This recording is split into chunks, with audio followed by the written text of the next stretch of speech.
Today's message. Hearing God for yourself, 14. There are, it may be, so many kinds of voices in the world, and none of them is without signification, 1 Corinthians 14 verse 10. Different kinds of voices can come from the spirit realm with significant capacity to impact our lives positively or negatively. Some people have heard voices which they presume to be of God, and which they follow to their ruin. If you will not live in error and stumble through life, you must know how to distinguish God's voice from other voices that fly about in the spiritual world. You must develop your spiritual capacity so that you will be able to discern every subtle move of the enemy to deceive and manipulate.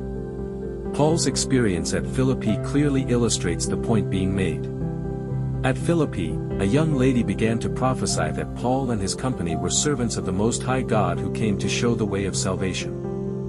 Although she was correct, she was speaking by a spirit of divination. For a while, Paul endured her prophetic utterances.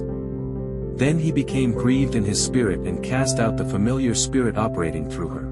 While Nehemiah was rebuilding the walls of Jerusalem, Delaiah, who was shut up in the temple, prophesied that Nehemiah's life was in danger and that he should go hide in the temple.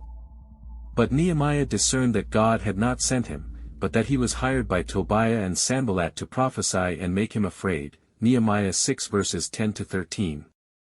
A discerning spirit is essential to judging spiritual encounters.